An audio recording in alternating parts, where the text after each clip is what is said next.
আসসালামু আলাইকুম প্রিয় দর্শকবিন্দু, আমন্ত্রণ জানাচ্ছি জনতার সময় টিভির সংবাদে। শুরুতেই থাকছে আন্তর্জাতিক সংবাদ শিরোনাম। নাগরিকদের এই মুহূর্তে ইরান ছাড়তে বলল যুক্তরাষ্ট্র। এবার দেখবেন বিস্তারিত।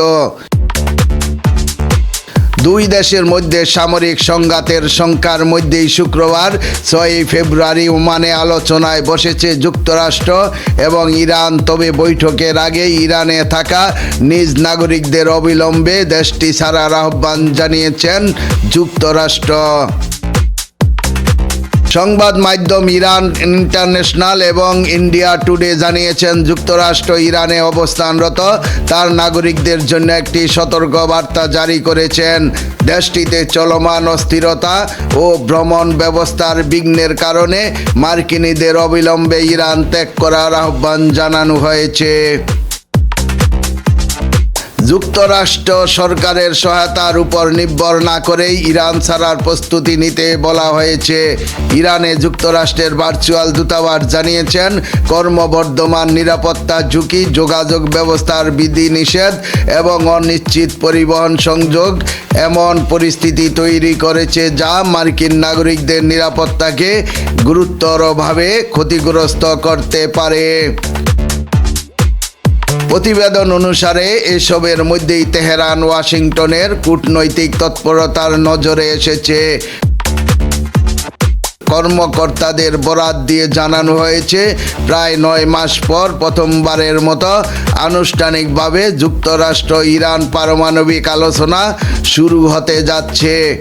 ওমান সময় শুক্রবার সকাল 10টায় এই বৈঠক অনুষ্ঠিত হওয়ার কথা। বিশ্লেষকদের মতে নিরাপত্তা ঝুঁকি বাড়লেও উভয় পক্ষ কূটনৈতিক পথ অনুসরণের ইঙ্গিত দিচ্ছে। সম্প্রতি ইরান জুড়ে সরকার বিরোধী বিক্ষোভ দমনে সরকারের সহিংস পদক্ষেপের ঘটনায় মার্কিন প্রতিক্রিয়ার পরেই এই আলোচনা শুরু হচ্ছে।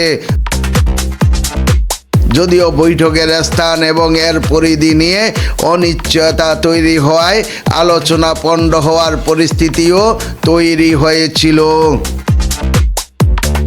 ইরানের পারমাণবিক কর্মসূচি স্থগিত করা এবং সমৃদ্ধি ইউরেনিয়ামের মজুদ হ্রাস করার দাবি জানিয়েছে যুক্তরাষ্ট্র। তারা বলেছে, আলোচনায় ইরানের ব্যালিস্টিক ক্ষেপণাস্ত্র, আঞ্চলিক সশস্ত্র গোষ্ঠীগুলির প্রতি দেশটির সমর্থন এবং নাগরিকদের প্রতি তাদের আচরণের বিষয়টিও অন্তর্ভুক্ত করা উচিত। যদিও ইরান বলেছে যে আলোচনা কেবল তার পারমাণবিক কর্মসূচির মধ্যেই সীমাবদ্ধ থাকবে, এই মত পার্থক্যগুলো কতটা সমাধান হয়েছে তা স্পষ্ট নয়। খুব শীঘ্রই কোনো চুক্তিতে পৌঁছাতে না পারলে ইরানের উপর বোমা হামলার হুমকি দিয়েছেন মার্কিন প্রেসিডেন্ট ডোনাল্ড ট্রাম্প। এদিকে আক্রমণের জবাবে শক্তি প্রয়োগের প্রতিশ্রুতি দিয়েছে ইরানও।